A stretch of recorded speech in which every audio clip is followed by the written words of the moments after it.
Welcome to Make a Difference with Phil Martelli. He is Phil Martelli. I am Jared Phillips. We are just getting to about that time where school is starting back up, whether it's grade school, high school, college, whatever that may be. People are moving back into their dorms.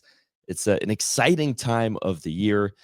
But I think one thing, first and foremost, you got to think about is some of those unsung heroes as you get started with your school year, with your sports calendar, with everything here at the end of August and start of September.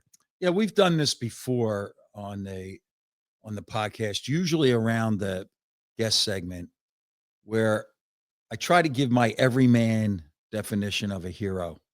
A hero is an ordinary person who does extraordinary things for others on a daily basis.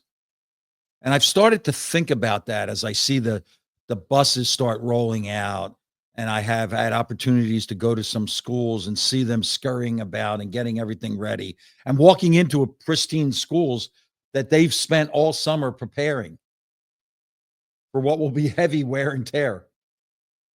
And I realized when I mention heroes with that description, we're talking teachers, bus drivers, administrators, right? What do? They believe in the greatness of others even more than the person believes in themselves. It just fascinates me. And yeah, at the end of the year, you can feel like, oh, we're on day 171 and that kind of thing. But then you go around and you go past the school and look at the parking lots and the people embracing, and they can't wait to get back, to give back, right? They can't wait to get back so that they can give back. Wanting more for others, and that your success, and I'm talking to the young families, the young students, your success, a player, a freshman going on to a team, your success will lift that teacher. So everybody out there, please thank a teacher, thank an administrator, thank a bus driver, because they are helping lift up these young children, players, dancers, band members. They're lifting them up, giving them a purpose and a place. And sometimes school can be intimidating, right? So to everybody out there, you are a hero. You may not wear a cape, and Marvel may never do a movie about you, but thank you and good luck. And we will hold you in our heart. And in fact, we have a segment coming up with teachers. We will hold you in our heart and in our thoughts on the Make a Difference podcast. Just how I felt.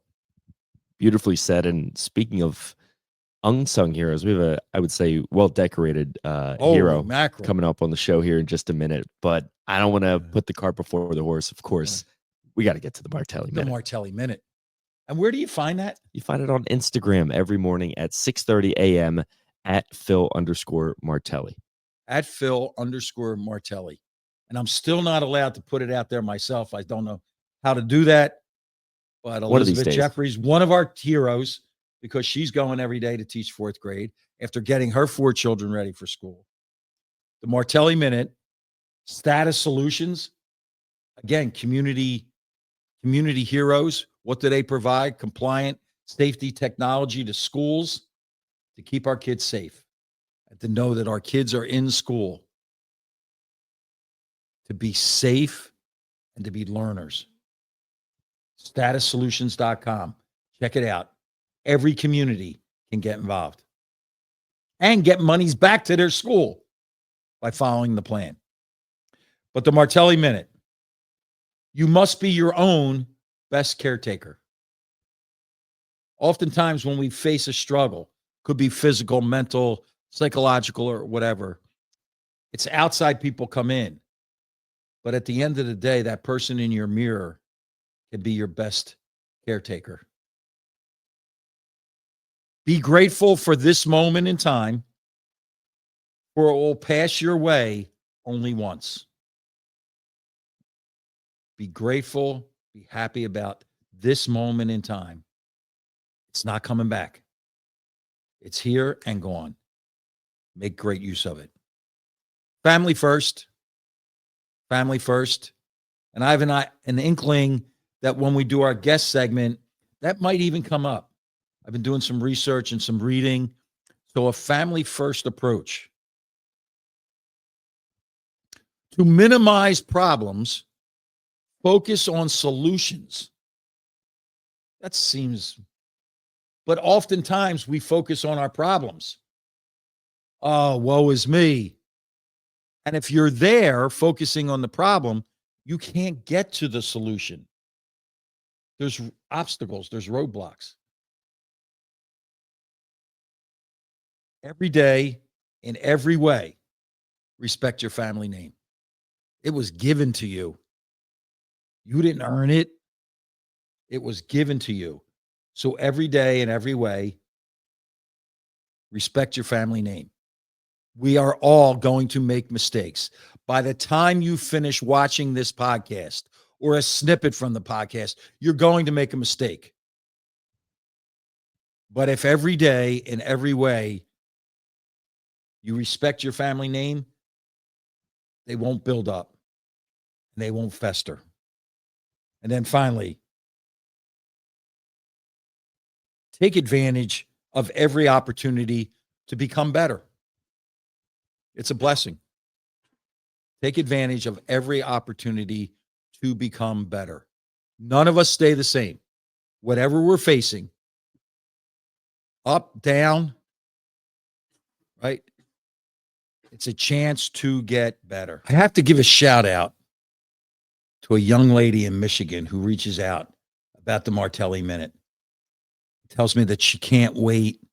It lifts her up. She's a supervising nurse. Great, great, great mom. Her son is the senior manager, lead manager 2 years in a row at the University of Michigan. So, Carrie, thank you for supporting the Martelli Minute. And she tells me she finds it every morning on Instagram at Phil_Martelli, the Martelli Minute. And it's just a thought, an idea, something that I've read, something that pops into my head. And all I want to do is start your day with a thought. And then you run with it as you may. So the Martelli Minute. And we appreciate Status Solutions joining us. Wow, today's guest, college football. Who would have thought we were going to go into the college football area? But you know what? I've been doing a lot of research, a lot of conversations with people. We're not talking to a football coach. We're talking to an expert CEO. 200 people involved. All these different moving parts. And the beauty here for everybody out there on this podcast is came all the way up. Player, national champ as a player, right? Does the Division III, does the Division II, or 1AA, whatever the magic numbers is now that the NCAA is calling it, and now at Division I. Think about this. 2 national championships at 2 different schools as a head coach. One as a player, all-time winningest coach in FCS playoffs, selected as one of the top 150 greatest football coaches of college football coaches of all time. That I want to really dig in on this one. An unbelievable, daunting task. Fabulous player, returns to his alma mater and replaces a college football Hall of Fame coach in Tubby Raymond. And I want to reemphasize again, an extraordinary CEO, a championship CEO, delighted to be joined by Casey Keeler. Casey, thanks for joining us. Hey guys, how we doing? Phil, what an introduction. You did some homework, huh? You know what? I can't take anything for granted. I don't wing this anymore. And not that I ever winged. I will admit, and people out there might not want to hear this, but I used to wing it on WIP on Friday mornings. I would call in. I know nothing about professional football. and I would, because of Angelo Cataldi and the stick, and I would make a prediction, never with the spread, because back then gambling wasn't as legalized as it is now. It's I everywhere never now. picked against the spread. I didn't want to hear from anybody from the NCAA. And I got on a run, and all of a sudden people were stopping me on the street saying, "What do you think?" And I'm like, I don't know. I think today's Friday. I didn't know what to think, but I'm blown away. And really, that last conversation, and it was going to be a later question, but I'd like to start with this question, Casey. Not the football part of this, but you were just described to me on a phone call as a master with people skills. Yeah. Could you help the people out there who watch our podcast? Because that's what I want for all of them. People skills. Well, I mean, I am very much a proponent of, I don't want to be the smartest person in the room.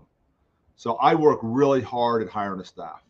And I'm really proud of the family tree that I have in terms of coaches. I mean, Kyle Flood, I think, is the best offensive line coach in America. He's at Texas right now. He, was with me at Delaware. Dan Lanning is this terrific, energetic head coach at Oregon. I gave Dan his first job at Sam Houston back in 2014, first on-field job. Wow. Kirk Shiraka does a great job as the O coordinator up at Rutgers, and he worked for me. So I've been blessed to encircle myself with really talented people. And, you got to let your ego go. You got to, hire great people and, rely on what their opinions are. I have no problem making the final call on things, but I want to hear what my options are. And that's what happened when I took over at Delaware. You think about it. I went from a Division III school where I never gave a scholarship out. I never did a home visit. I never had spring practice. And I went to the University of Delaware, and we were able to win a national championship my second year and played for 3 in 9 years. And I credit that to the fact that I hired really good people around me. Mm-hmm. And they gave me the information. And then I would make that final decision. So I'm very much an inclusive person. I don't need to be the one who's making all the decisions. And I'm doing that right now here at Temple. I hired a terrific staff. And I let them coach. And I think that's one of the reasons, Phil, I get really good coaches too, because I know my offensive coordinator, Tyler Walker, he had gotten word through Dan Lanning that, like, go work for Casey because he's going to let you coach. He's not going to get in your business. He hired you for a reason. And so, again, I think that's my strong suit is putting people together and relying on them. And that's worked pretty well for me. Casey, I can't let you off the hook there, though. I cannot let you off the hook because you said I came from a Division III program. Come on, my man. You played for 5 national championships at Rowan. That wasn't just coming from some program. Yeah. You were among, how did you, what was here's a couple like different levels. So you were in 5 national championships. How'd you come back the next year? And you lost those games. How did you come back the next year? And then what's in you? What's that persistence in you? Where did it come from that you got up and said, you know what, we're going to go again, and we're going to go again, and we're going to go again? Yeah. Well, I'll go back to my playing days when I was trying out with the Philadelphia Eagles. And it was the last cut twice, once with Dick Vermeil and once with Marion Campbell. And, I was one of those guys who, even though it was painful being the last cut, I could look in the mirror because I know I did everything humanly possible to make that team. Yes. Everything. And it's the same thing with coaching. You have to self-reflect. You have to do a postmortem of the season, and you have to be honest with yourself. And then after that, you just move 100 miles an hour to see the things that you maybe could improve on. You improve on those things. So, but Bill Manlove, we're scrimmaging Widener, and I'm an assistant coach at the Glassboro State at the time.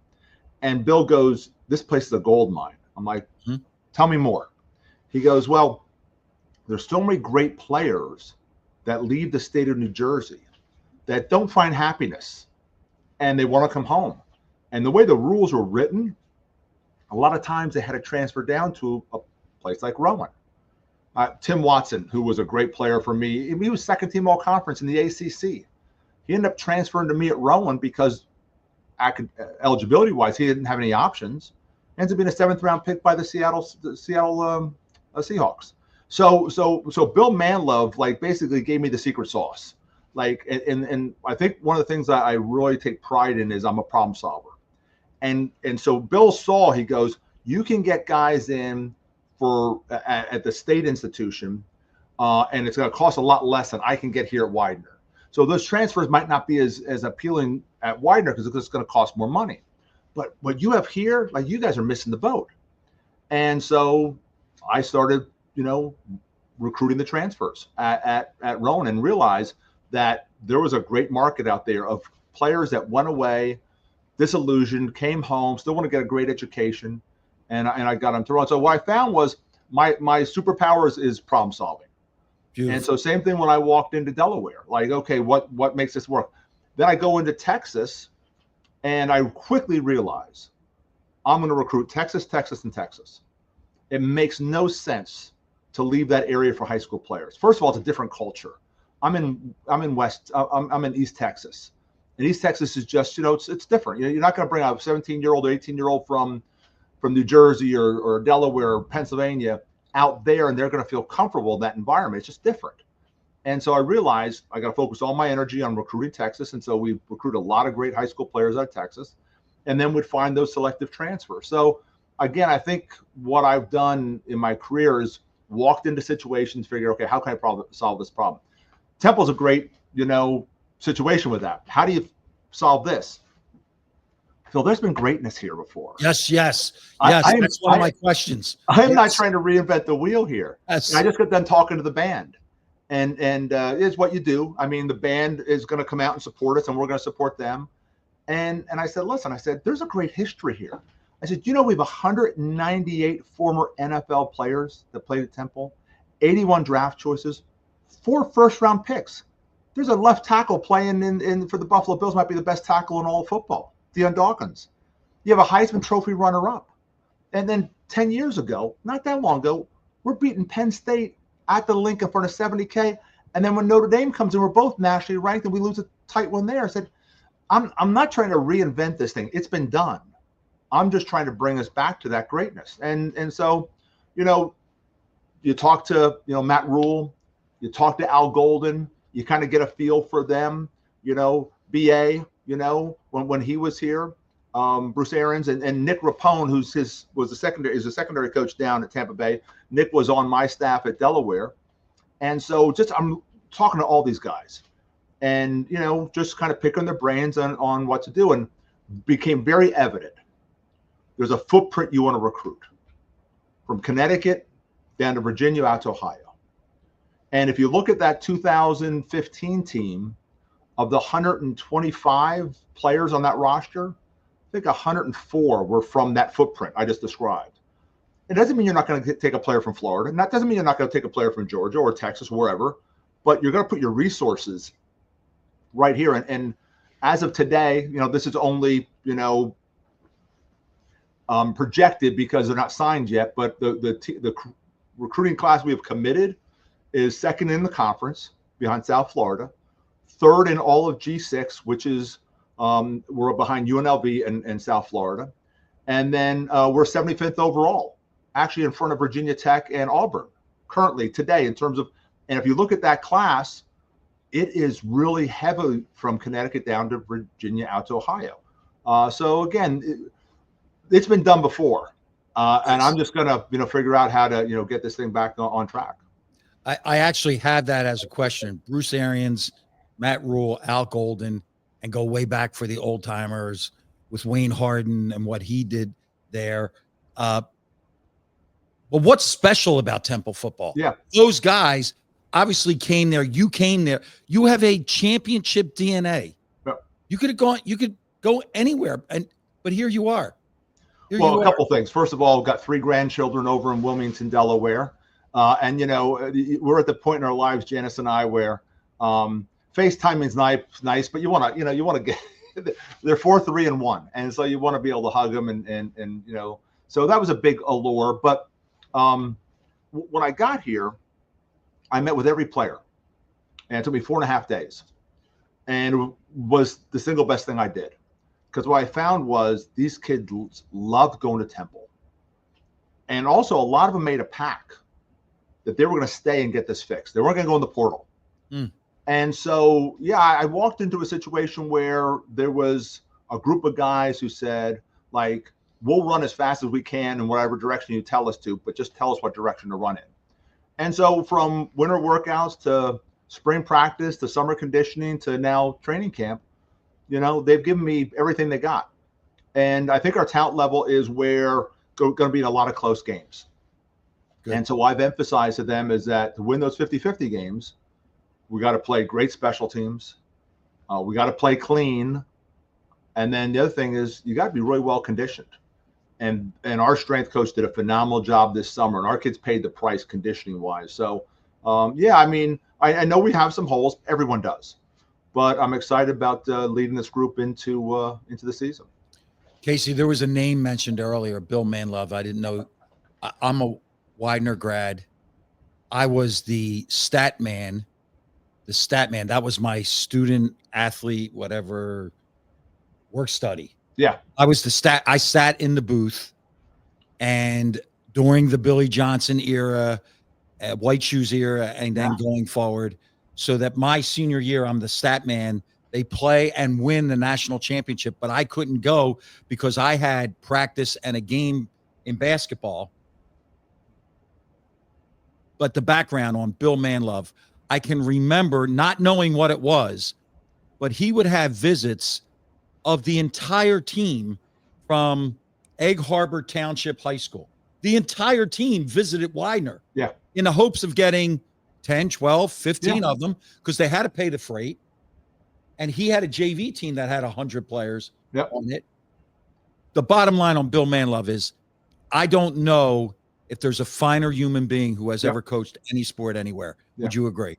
Well, and, you know, I am a young assistant coach, and he's taking the time to explain to me, like, how I can help get Rowan going in the right direction. Because when I got there, they had been, like, you know, 5-5, 4-6, 6-4. You know, they were very mediocre. And when, you know, I got that information about, hey, you're not recruiting this place the right way. There's a lot of great high school players you can take, and that's awesome. But you also, there's a whole pool of players that you're not dipping into that you can, you know, really accelerate the talent level of this school or this program. And Bill was the one who knew that. And so I'm assuming Bill was pretty much like, you know, what I'm talking about myself, a problem solver. And he saw how we could really do something special. And I give him a lot of credit for that information he gave me, because once he gave me that information, I ran 1,000,000 miles an hour to get that thing going. And you got it going. Could you take me through what was that pressure like? Internal, external, but the pressure. You return to your alma mater where you've won a national championship. Tubby Raymond, Hall of Fame. I mean, he's on the Mount Rushmore at that level of as a coach. Sure. With the unique style and everything. What did that feel like? Yeah. Well, first of all, like, you talk about pride. I loved my experience at Delaware. And I always say that, you know, Tubby Raymond won 3 national championships, won 300 games, invented an offense called the wing tee, but that wasn't his greatest accomplishment. His greatest accomplishment was the culture. I mean, we were all in this thing together. We bled for the guys who played before us. Mm-hmm. We wanted to leave a legacy for the guys who are going to play after us.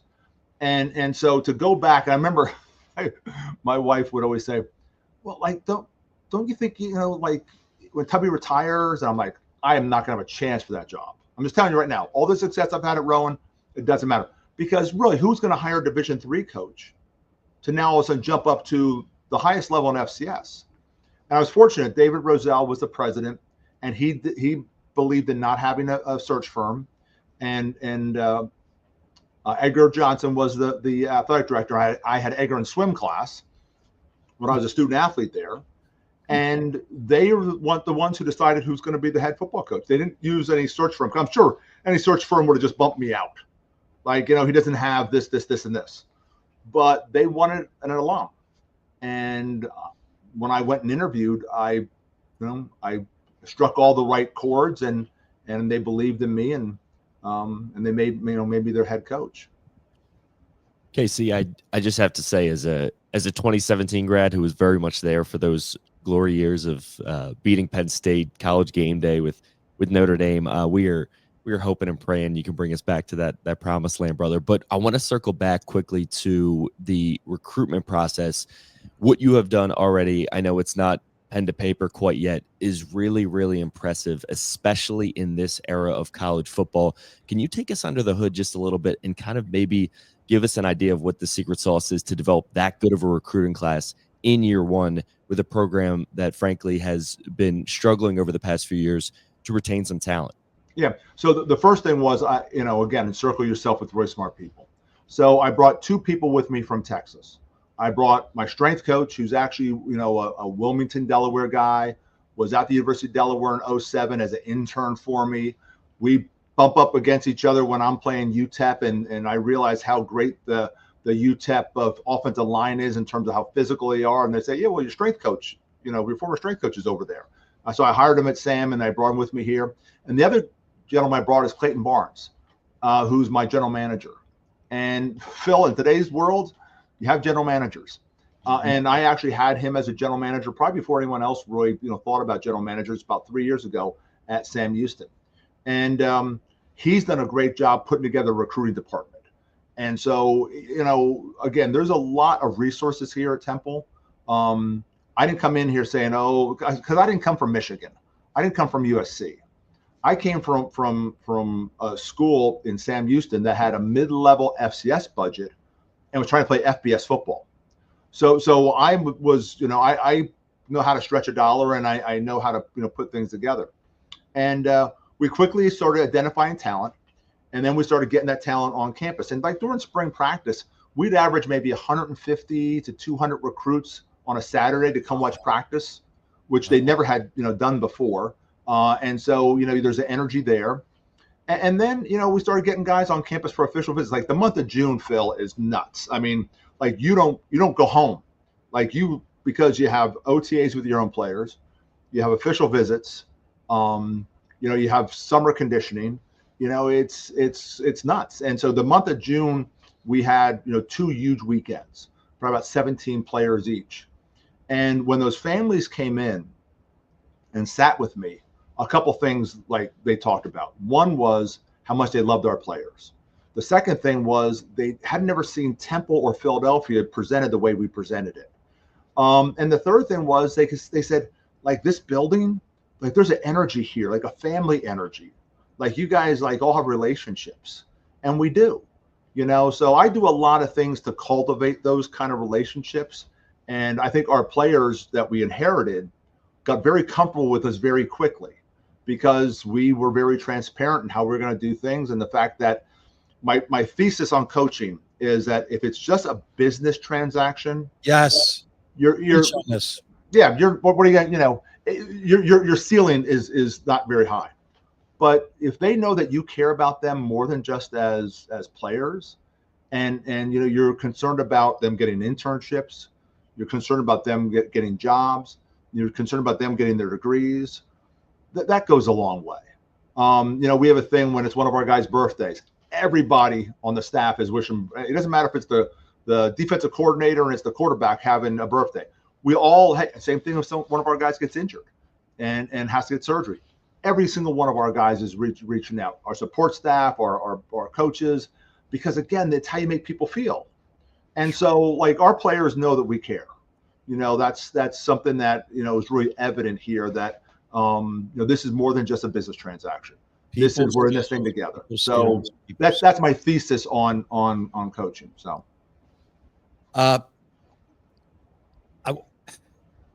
any contact with Nick Sirianni, because what's his path? Mount Union. Like, yeah, they're the top of the heap in terms of division.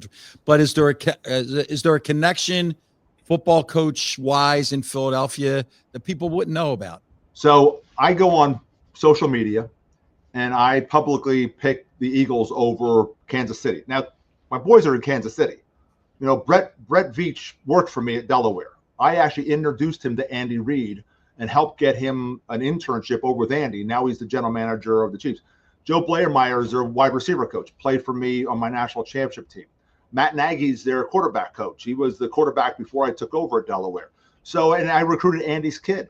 So I have a relationship with all those guys. So picking the Eagles was a big deal.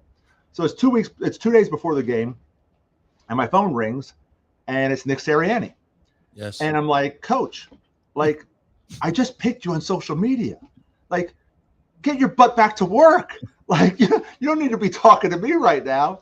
And it was so interesting because he just welcomed me back in town and those things. But he goes, I sat in Salem, Virginia in 1993, and I watched my brother got shut down by your Rowan defense in the national championship game, Mount Union versus Rowan University. And we lost a tight one, a really tight one, and it was a great game. And I remember his brother was a great player. So fast forward, what is it, like another 5 or 6 years, and it's like 1998 or 1999. He's at Mount Union, and my Rowan team goes out there, and we break the longest win streak in the history of college football. 50, I think it was 56 straight they had won, and we beat them out there at their place. And I believe that was Nick's only loss as a college player. So, it was kind of fun that he reached out and really definitely want to catch up. Now I got 2 players with the Eagles right now.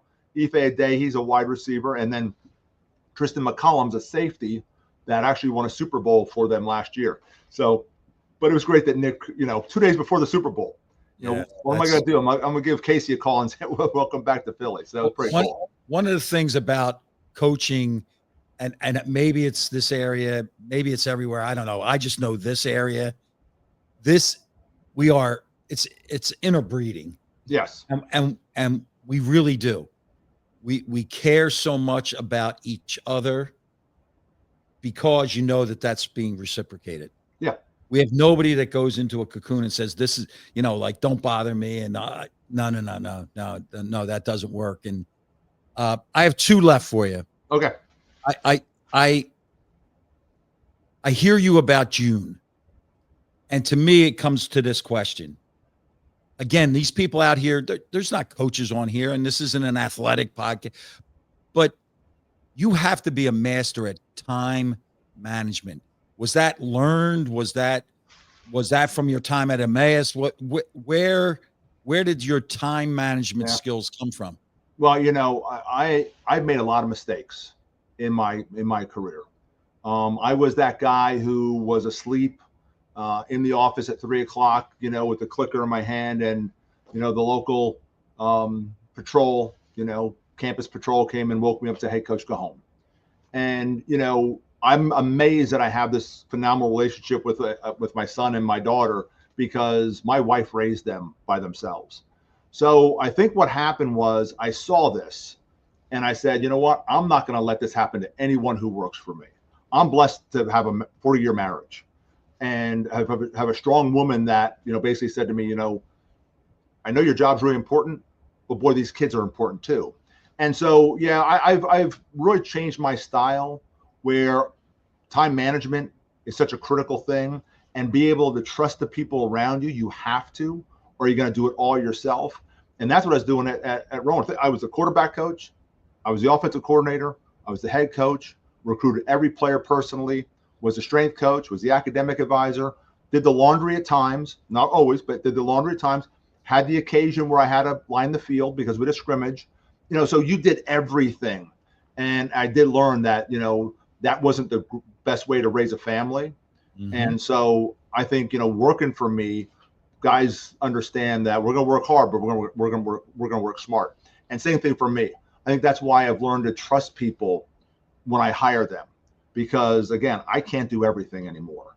And I learned my lessons the hard way. And again, I'm fortunate that I still have a beautiful family that loves me, because the hours I put in, Phil, they were not conducive to a great relationship with a father. No, that old cliche, Casey, where I spend more time with other people's children than my own. Yep. You know what? That's not a badge of that's not a badge of courage anymore. And I'm with you. forever it was my team, my family, Yep. and representing my school. And then X number of years into it, I went, wait a second, this is backwards. Right. Like you can't do it that way. So I applaud you.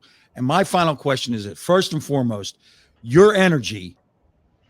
Like if Jared had game, I'd say go play. I don't care if you're the backup to the backup long snapper, which in Philadelphia, we worry about the backup. Oh, I know. Long snapper. I know we do. We worry about the backup long snapper. And your energy is contagious. Thank you for sharing you with us and the people on our podcast. And we always end the guest segment with this question: who's made a difference in Casey Keeler's life? Oh, my father. He was the youth coach for that entire town, and at 81 he passed. And it's amazing all the men who came back for his funeral who said, you didn't know this, but my father, their father, was an alcoholic, and your dad would come get me to go to practice. Or you don't realize your dad was really, a second father to me, or a father to me. And I didn't realize the impact he made on that entire town. Basketball, baseball, football. If you played one of those three sports, you went through my father. And a guy who barely had a high school education and grew up throwing drunks out of a bar when he was 15 years of age, because that's his parents owned a bar. For him to become the man that he became and to give to the community like he gave, I get emotional even thinking about it, because that's not necessarily how it should have ended up with him. It could have gone a lot of different directions, and it didn't. It was a situation where he wanted to give back to that community. He did it a very big way. Well, a national champion is a record, but we just talked to a national champion as a human being. That's what we created this podcast to do. You have blessed us, Casey, and we could not be bigger fans. Thank you. Thanks, guys. Appreciate you. Thanks, Casey. All Go right. Owls. Go Owls. Well, as a Temple grad, you're wound up. I mean, listen, that was exactly what I was hoping for, was exactly what I was expecting. I've heard great things. That's my first chance to get to speak to him. And I mean, I'm excited. I'm ready to run through a brick wall for the guy. I mean, he just exudes a type of energy that needed to be injected into the Temple program right now. But the fact that he gets it, right? No matter what your job is, and I get it, it's important. But family, that was tremendous. The other thing, very subtly, and if you just caught up in his energy, was the fact that he used people that work with me. He never used people that work for me. They all work for Temple. They work with him. And the fact that he allows them to coach, because we are, as head coaches, we're responsible to, yes, help our players get to the next level, be a better player, be a better student, but also the people that work with you, get them their chance. It's amazing, his tree. And I was fascinated. 5 national championship games in Division III. Didn't win any of those. It takes some perseverance. That does. Win one, win at a different school, FCS. So we will watch. And Casey Keeler has the Make a Difference stamp of approval. Would you agree? Of course, I would agree. I'm really excited to see what he can do this year. I think they're going to surprise a few people. And maybe they'll make the list. Where I've been, where I'm going. Let's hear it. Where have you been? I know I know there's a little something. You made some waves in the past 24 hours since this podcast. I'll say that. So let's say this. Kathy Miller rocked the dock in Wildwood, New Jersey. Kathy Miller, a fund that was created by her late husband, Frank. Kathy lost the battle, but sisters and sister-in-laws and friends have kept going, and they have events all year long. What are they trying to do? Crush cancer. But if you go to Hope Lodge, Kathy Miller Fund is all over there as a sponsor of a room, of a wing, maybe now of the kitchen. special, special, special people. Appreciate the invitation. Late afternoon in Wildwood. So thank you. I did get to a Phillies Nationals game in Washington, D.C. The thing that I would suggest is they had a concert after the game. Sam something or other. But the people were there to see the Phillies. The Phillies takeover of that ballpark, you hear it, you see it on TV a lot, but then to be in the middle of it, Schwarber home run, Harper home run, Duran did get hit on a line drive, and everybody's life passed in front of their eyes. But that was joyful because I was with not Philip, but Megan, his wife, and his 3 kids. So that was really a treat. And then this week started, and I got a chance to go to Pocono Invitational Basketball Camp and again speak for the greatest basketball coach, any gender of all time. And that's Bob Hurley Sr. Spoke at that camp, came home, and then I started a little bit of a parade. And I want to give a shout out to Dr. Tina Kane at Marple Newtown for allowing me to speak to their teachers. Dr. Bob Fizzacaro, Haddon Township, and I spoke to his leadership group, 15 people. And then Dr. Sam Lee allowed me to address the Ben Salem entire program, cafeteria workers and directors of the school board and teachers. And boy, it was just an awesome opportunity. Thank you to each of them. Thank you for allowing me to try to make a difference, which is what we're about. And then the Phillies strike out the stigma where they're addressing mental health issues. What a program, full room, a chance to talk and interact with their mental health department. The Phillies have a mental health department. Young lady who was a national champion in Oklahoma softball. She's an MLB ambassador, Jameer Nelson, and myself formatted, and just, boy, I am to be honored by TJ Farrell, to be asked by TJ Farrell, and to be able to join with the Phillies and addressing mental health for our student athletes. And in the front row was a Make a Difference guest, not just Amir Nelson, who was on stage. The Make a Difference podcast guest, who we've done 2 segments with, was in the front row. Juan Namnoon. Yes. With his son, who is the center for the St. Joseph's Preparatory School for young men. That's long for the prep. Center, team captain, getting ready to get on a plane, high school football, get on a plane because they have to play in Florida on ESPN2. High school football. Yeah. It's unbelievable, right? It's just absolutely amazing. But what a treat to meet Juan and his family and thank him for reaching out and being there for us. So that's where it was. Now, where am I going? I bet it's even busier than it has been the past week. And surprisingly enough, you would be wrong. Really? Yes. Oh, slowing down. A little slow down, but I'm going to hopefully beat the weather both ways. And I'm going to go to Charlotte, University of Charlotte. Larry Shyatt, who's a longtime basketball coach, been at all kinds of different levels.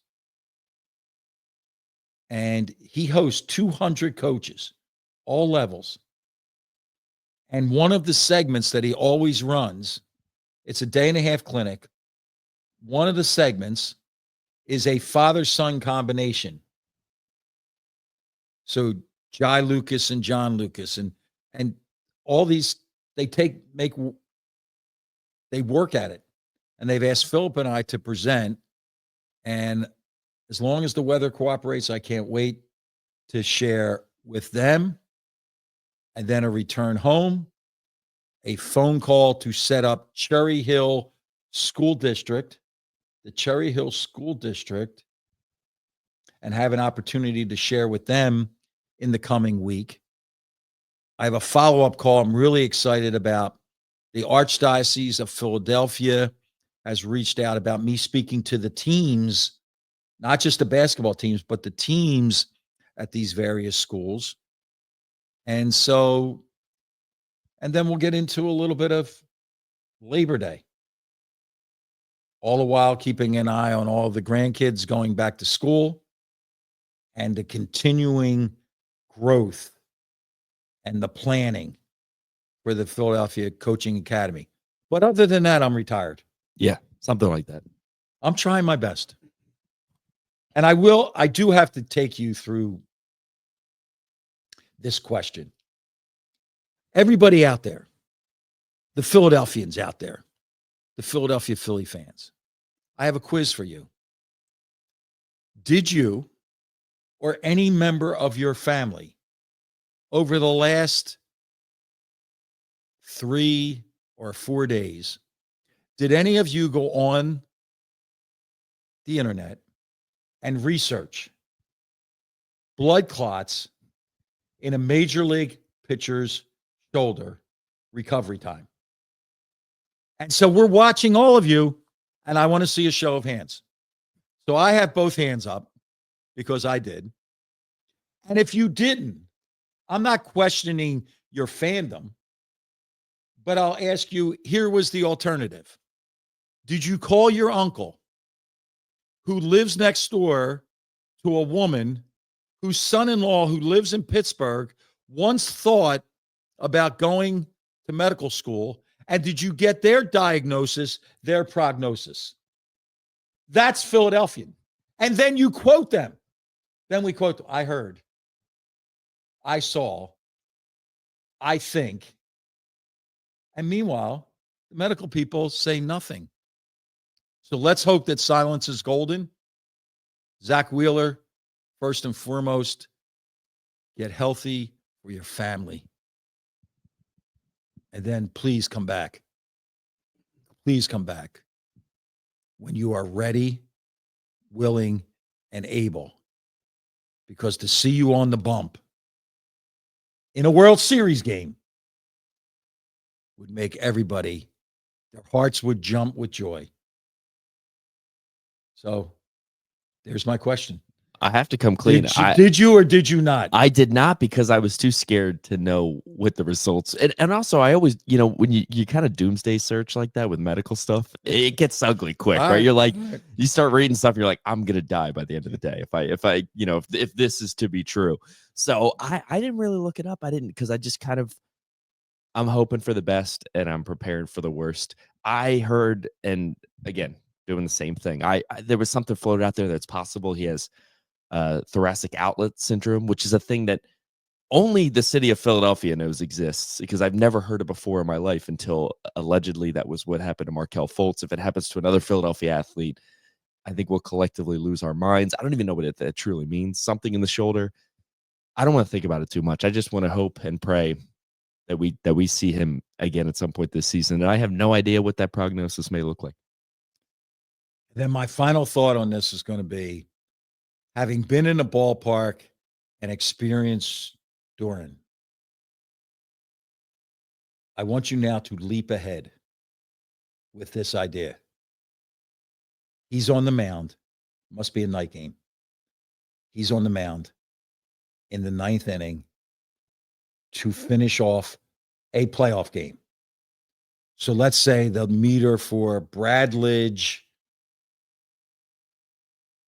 Chaos at the Bank, right? What was it? Bedlam at the Bank was here. Bradledge, rain delayed World Series victory is above that. Doran just winning a playoff game in the 9th inning will be here. If it's a clinching playoff game, And if it is a World Series clinching game, I was gonna say, don't pull your shoulder trying to go that high. no. It will match a sonic boom. That ballpark will never have heard anything like that. He is a cult figure. He's been here 2 weeks. And the beauty is, it's no BS. Like, he comes in to do his job. He ends the game. He ends the game. He ends the game. So let's go. I can only say one thing. Go Phils. Let's go, Phils. I was there Monday. Decent seats, thanks to a friend behind home plate. And man, whoo boy, the energy in there. You can taste it in the air. It's and you know what it's bringing back? We're going to find somebody. You're going to find somebody. 44,000 different stories in that building. Walk around. There are people from all walks of life. I am not diminishing the Eagles, but the Eagles fans look the same person to person. When's the last time you saw an 8-year-old at an Eagles game? I've seen him. No, stop it. What are You're talking about preseason. Listen, Philadelphia is a Major League Baseball playoff town before it is a football town. And you know how I feel. it's a hill you're going to die on, and you might die on it alone. I don't know, pal. Listen, if you want to get in touch with Phil, head on over to pnjmakeadifference.com. That is where Phil is spreading his message, trying to make a difference on the court, off the court, in the classroom, in the workplace, wherever that may be. Go and tell Phil your story and see if you can help him make a difference. We are at Make a Difference Pod on Instagram, TikTok, and YouTube, at Make a Diff Pod on X, Make a Difference with Phil Martelli on Facebook.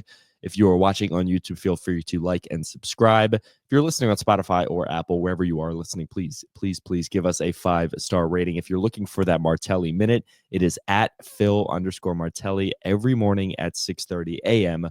on Instagram. Our thanks again to Casey Keeler, new head coach of the Temple Owls football program, an electric guy. Very excited to see what he can do. He's already brought in a great amount of talent to the program already, and he hasn't even coached a game yet. So very excited to see if he can inject some life back into a pretty proud football program. And what I would beg you to do is to make sure you take time to listen to that whole interview. Think about it. Think about it. It was a conversation, not an interview, but we did not, in 24 minutes, 25 minutes, we talked with him. Not one time did NIL come up. Like the boogeyman, all that's bad was, everybody talks about it. He did not bring it up. He talked about transforming that program and making all of Philadelphia proud. Thank him again. He lifted my spirit because we didn't get into, oh, the NIL is bad and the transfer portal is bad and it's changed. No. It is what it is. Go make that proverbial chicken salad, please. Chicken salad sounds good right about now. I'm with you. Might get that for lunch. Well, thank you for tuning in. We have a very special school-centric episode coming up next week. Be sure to tune in for that one. But we already did our Phils talk. I mean, goodness gracious. So I guess we'll just leave you with one quick go Phils. Go Phils.